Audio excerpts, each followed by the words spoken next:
cozy crowd. Continuing on the series of Bach Flowers and looking at it from various angles. So far what we've done in the series is looked at the traditional way Dr. Bach classified them, which is the 7 emotional groups, and also looked at personality types according to Bach, which was again classified by Dr. Bach. So the system itself has been about 80 years old now, a little over 80 years. The Bach Flower therapy has been in use. And in the last few decades we have seen a lot of new and interesting approaches that have come in terms of correlating the Bach remedies with various things, including colors, including astrology, largely Western astrology. A lot of people have looked at things like frequency of sound and Bach, music and Bach. So there's been a lot of interesting correlation that has been happening currently and in the past. So colors and Bach is one thing that several people have worked on. Dr. Kramer, who worked on the body maps, has spoken a little bit about it. He spoke extensively on the astrology side of it, and that's where he correlated colors. But after that there's been Phil Salmon and Anna Jeffrey, who again correlated colors with Bach. So a lot of interesting, though not authoritative works, but a lot of interesting work in that area. So here I'm approaching this not so much from the angle of the physical color of the flowers, that's of course easily available and can be correlated, but looking at some of these guys, specifically Phil Salmon and Anna Jeffrey, and their work in terms of the energetic signature of the colors and how we could use that to intensify the effect of the remedies.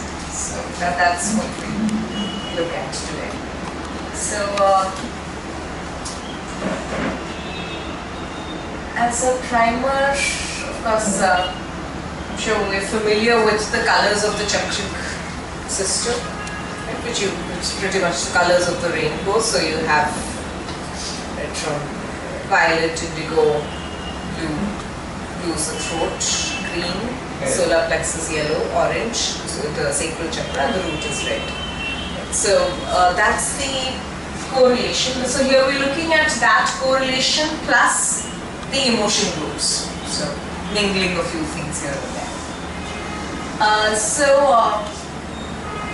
Let's approach it mainly from the idea of identifying, is there a predominant color to an emotion group?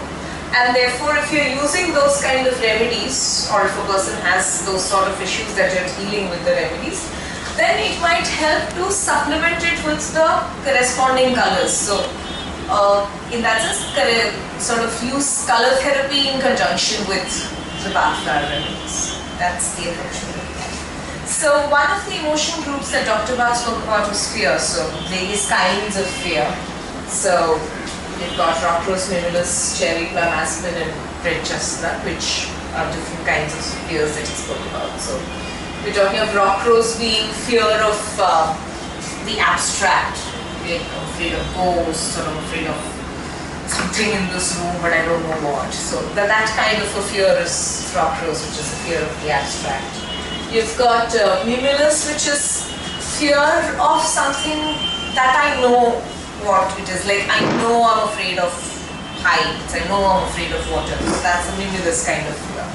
Aspen is where I know I have fear, but I'm not quite sure what the source is. I just know I'm fearful of something. I'm scared of something, I don't know what. Whereas rock rose is even more abstract, where sometimes I don't even know I'm scared. It's just that there are these concepts in my head which make me really very uncomfortable.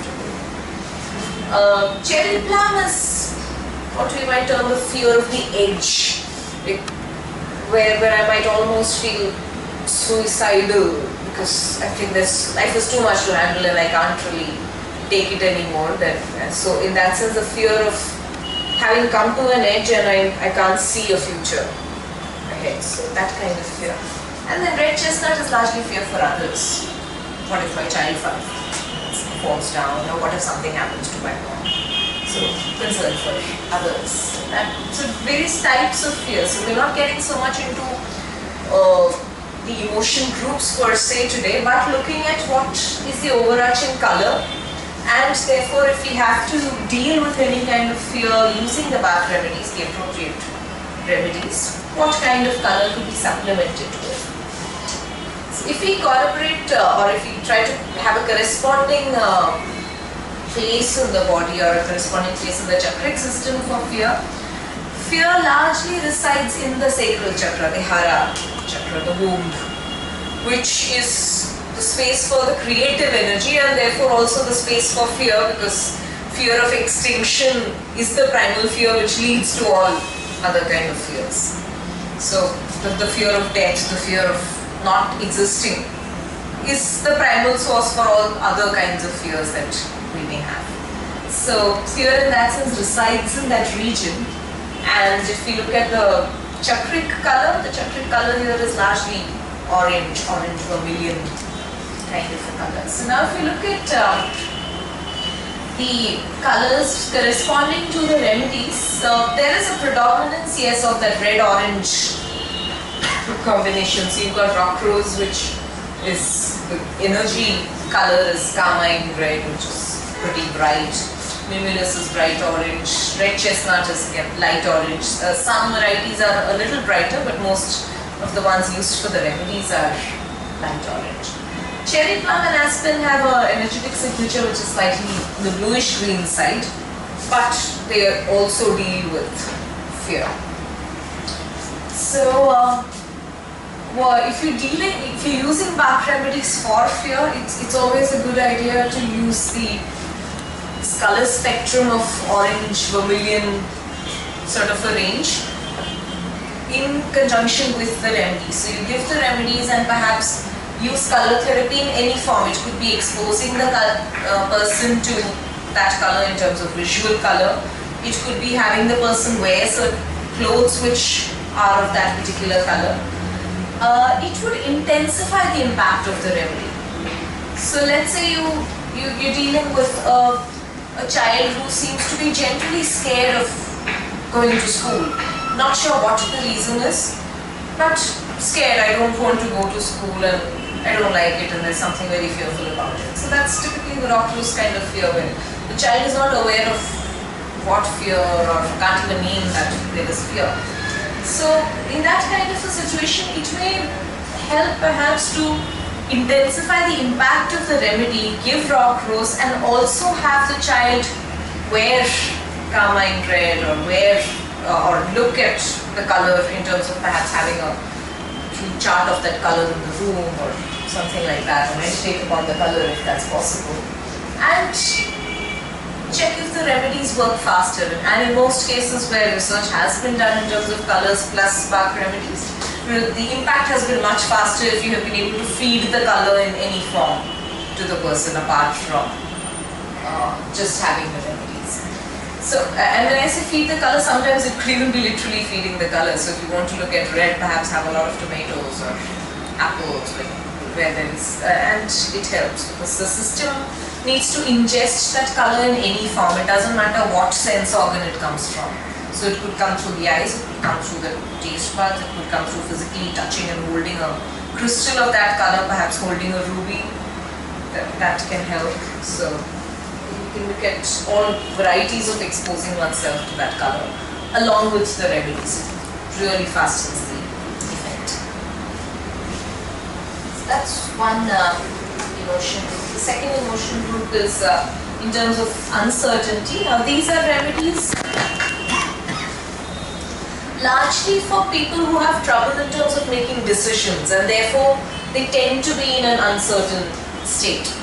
So the impact of the remedies is largely to make the person decisive and to help the person believe that yes, I know enough to take a decision and I can trust my gut feel. You want to bring the person into that state, and that's what all of those remedies are for: Ceratoscleranthus, gentian gauze, hornbeam and wild oat. So they help in terms of decision making, although each of them, their in the earlier discussions we spoke about how to use each of those remedies.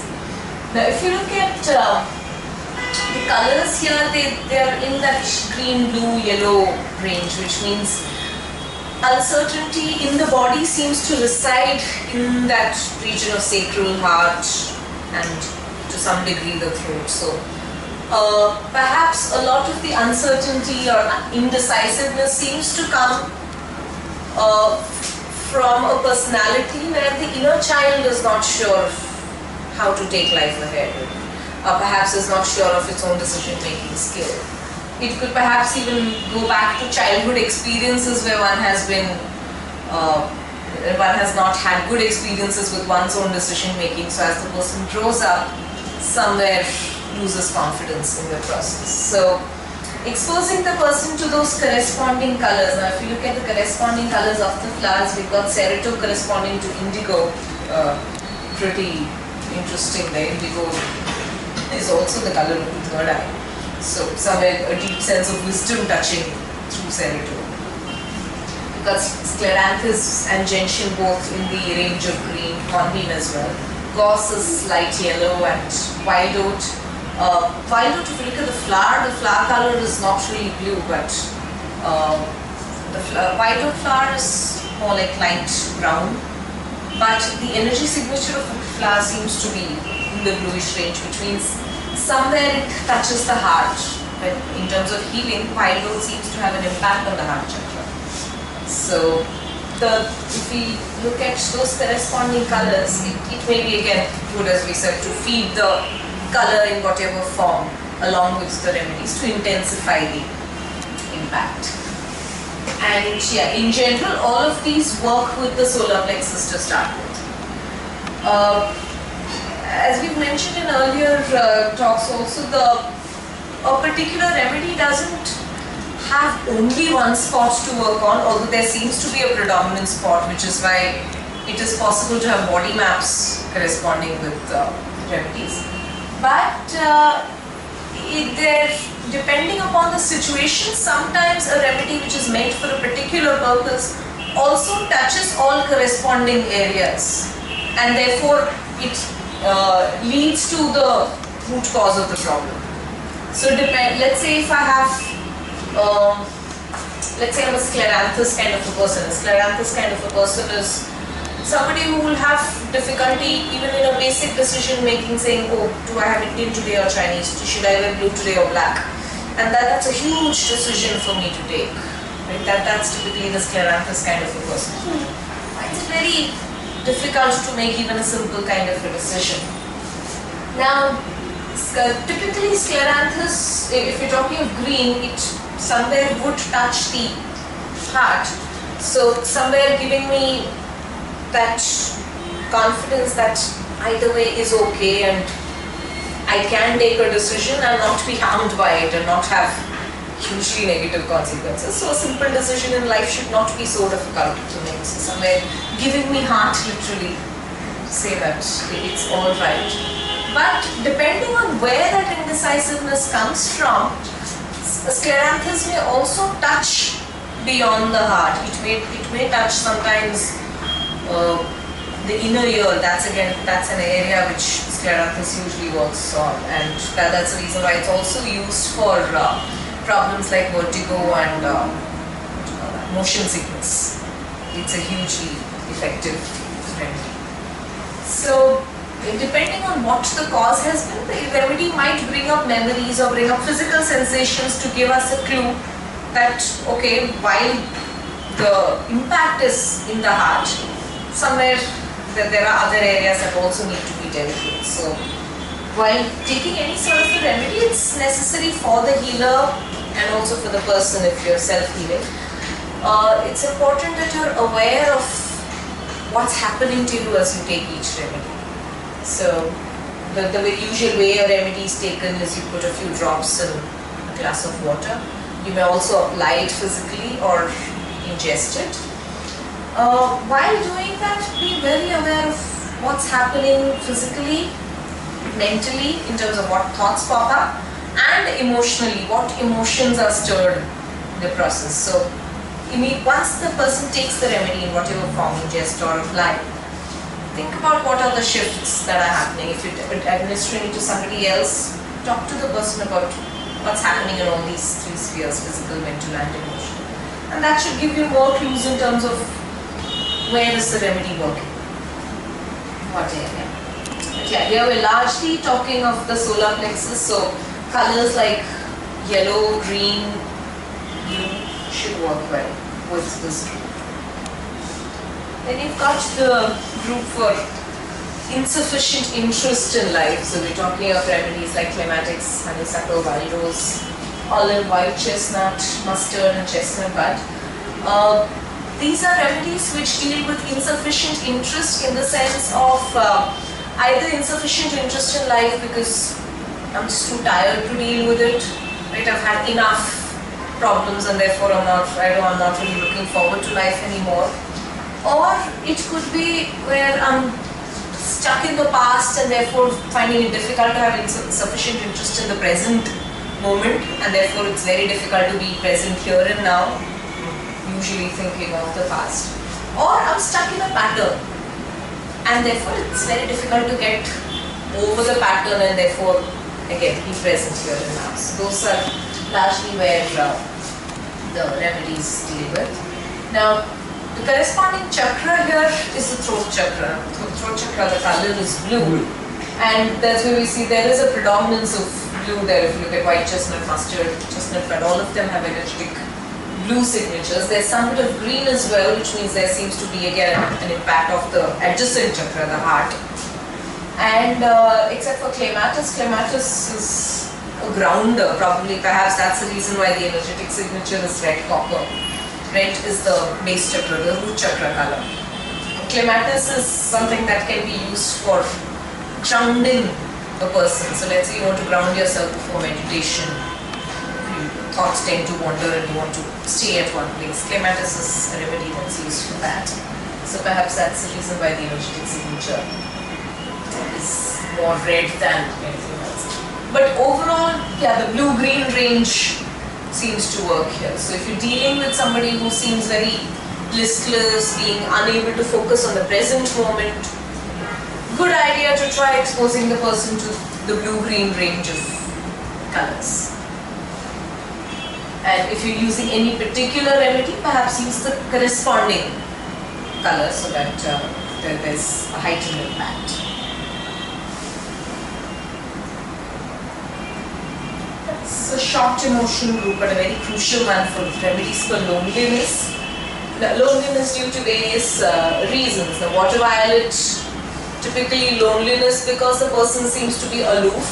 The belief for the person is that I don't think I have anything to interact with others. Okay, I have enough in myself and I don't think I need others to fulfill me. That's the water violet kind of a person. So it's not that the water violet kind of a person likes to be lonely, but ends up creating loneliness because the demeanor is such that others perceive him or her to be aloof and too proud. That's water violet. Impatience is where the loneliness is created because of sheer impatience and intolerance of the person. Right? I want things to happen my way and you have to work at a certain speed and a certain quality and a certain thing. And if you don't do that, I don't like you. That's the impatience kind of a quality where the person creates loneliness just by being intolerant of others, not accepting the way other people might be or do things. And heather is where the loneliness is created because a person loves to talk about oneself and in the process is not really listening to others. So loneliness is created because there is a bit of egotism in terms of compulsively wanting to talk about myself and not listen to your story. And that creates a distance from the person. Now the corresponding chakra for loneliness, interestingly, is the crown. The violet is the color of the crown chakra. Here we have a range which corresponds more or less to violet. Hydrangea blue is violetish kind of blue, the flower hydrangea, that color, which is almost the blue-violet range. Heather is lake blue. If you look at the physical flower, it's actually violet. The energy signature seems to be. Water violet seems to correspond with hemp. If you look at the flower, water violet, again it is more or less violet, whitish violet color. Energy signature seems to be hemp. Hemp, the color is like if you mix grey and brown, that's the kind of color that you get. Yeah, the dirtish kind of color, that's the hemp color. So here, if you're working with loneliness, it may help to support the remedies with the crown chakra colors. So a lot of the darkish range, the dark violet, dark lavender kind of a range, that might help to heighten the impact of the remedies. Oversensitivity. Now, these are remedies where the person seems too touchy or too sometimes attached to the past and therefore too sensitive to coming to the present. It could also be touchy in terms of not being able to say no to others. Right? Too sensitive to decline anything to others. Even to a degree where you know it's not possible to say yes, but you still say yes because you don't want to disappoint another person. So agrimony, centauri, walnut and holly, those are the remedies. Corresponding chakra is heart, so you would, if you have to look at it as a lump sum, you would perhaps support oversensitivity with the color green, which is the color of the heart chakra. But here, if you look at the range of remedies, it's a wide range in terms of what causes the oversensitivity.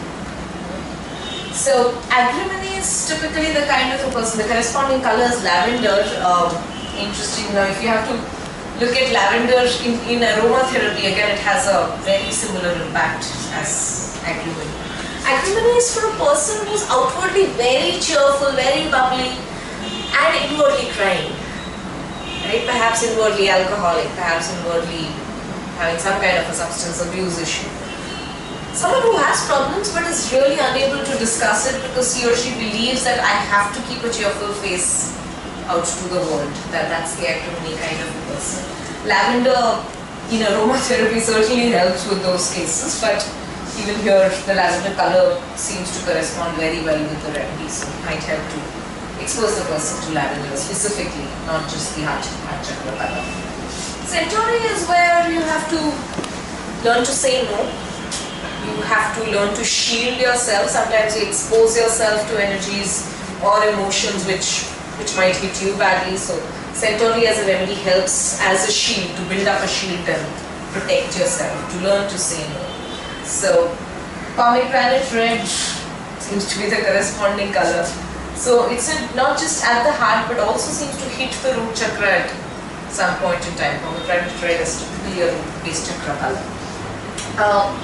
Interestingly also because Centauri is about accepting and claiming one's power. The ability to say no is the ability to claim one's power. Right? So that's perhaps the reason why it hits the root as well. Walnut is largely letting go of the past and letting go specifically of the bad things in the past. Honeysuckle is used for letting go of the good in the past, good memories that you cling on. Walnut is to let go of the bad memories which keep haunting you.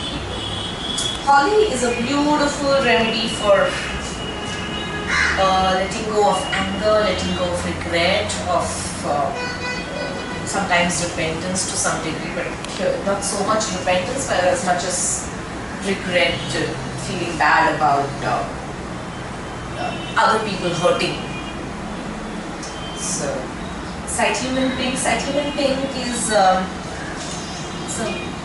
bright sort of a pink, not the fluorescent pink, but the candy floss kind of pink.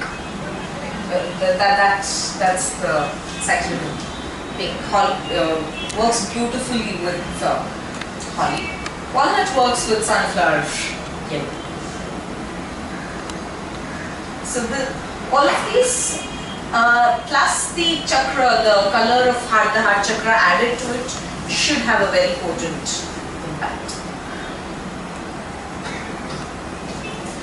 And then there's despair, remedies for despair. Now despair of various kinds depending on what remedy you're using. So despair could be the large kind of despair, which largely comes from low self-esteem, low self-confidence, where you've been either not had a great background or had a background where people didn't quite agree with you or didn't speak highly of you, and therefore the self-confidence is down.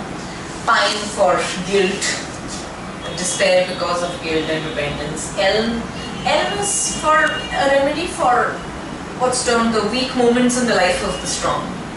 Right? So those passing moments of despair, it's not long-term despair. As compared to sweet chestnut, which is depression, it's long-term despair. Star of Bethlehem is where you're feeling low, feeling tired, more, it's not serious despair, but just a pick me up kind of a remedy. Willow is extreme sadness, the droopy kind of sadness, feeling gloomy. That's the remedy for it. Oak for sheer strength, physical and emotional strength, where you're feeling low and tired, emotionally drained. That's when oak is a great remedy to use. And crabapple is a remedy for when one feels that one is not good enough, perhaps one is dirty, one is don't touch me kind of a space. That's when crabapple helps a lot. It's also a huge remedy for letting go of anything. It could be letting go of memories, it could be letting go of physical things that a person wants to cling on to. Crabapple is a cleanser overall. So the chakra overall is root, because we're talking of deep-rooted problems in all of these cases. So overall, red works beautifully with all of these remedies. It will also help to specifically use the colors corresponding to each of these remedies. Larch goes directly with red, pine with pink, elm with green sage, which is more like a sort of bottle green kind of a shade, dark green kind of a thing. Sweet chestnut goes with yellow, again because of depression, and depression usually works well with yellow. Star of Bethlehem with wisteria. Wisteria, the color is like a light violet, almost lavender kind of violet, it's not dark. Willow with blue, oak with violet, and crabapple is white. The flowers are more or less white with a tinge of pink as well. So it helps to use the corresponding colors, plus have a lot of red when you're dealing with despair. Red being a color to empower the root chakra. As much as possible, if you're able to wear red, eat a lot of red foods and vegetables, it helps to cure the despair much more easily. The other emotion group is over-concern for others. Now these are remedies where a person has a trait or a behavior and it tends to have an impact on others. Like chicory, the corresponding colors, heaven blue, like the pleasant kind of the sky blue. Chicory is what's called the mother personality. You're always worried about, oh, what if you get hungry, what if you run out of water, what if you do this, what if my son fails, what if... That's the possessive mother kind of personality, that's chicory. Blue relaxes the person. Even otherwise, the corresponding chakra here is the third eye. So again, we're talking of indigo. The blue range is what we're working with anyway. Vervain is for a person who compulsively overexerts, overactive, trying too hard, extremely hardworking, and expects others to do the same. That's the vervain kind of a personality. Green chlorophyll, the bright green, almost fluorescent kind of a green, helps the person to relax a little more and accept people even without judgment, without comparing to is he working as hard as I am. That sense of judgment gets loosened. Wine, purple, red, also because a wine person is somebody who's dominating. Somebody who will give orders and commands and not requests. The natural sense of that person is to be a leader in a situation, regardless of whether I'm suitable for it or not. That's the wine kind of a personality. So to help the person calm down, to help the person accept others and mingle better with others. Purple red works beautifully to center the person very well. Beige for people who are, beige corresponds with peach as a color, and the beach flower is also peachish in color physically. Beautiful remedy and beautiful color for rigidity. Rigidity as a person. Also rigidity expressing itself physically in terms of arthritis, rheumatism, any kind of bone problems. Bones are not lubricated enough. That kind of condition. Peach is a lovely remedy to use. And the color also works very well. Peach works well.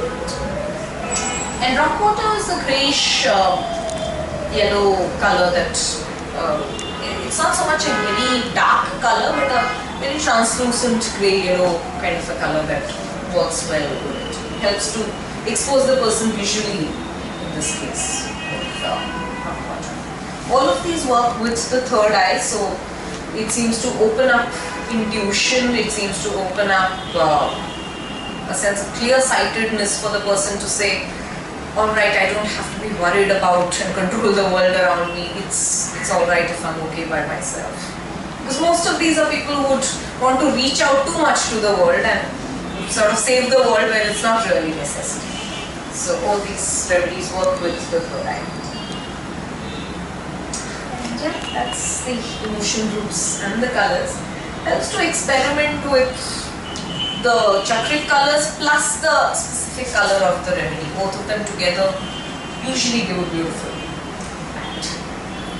And there are those websites that you can always refer to for more information on the Bach Flowers. Thanks.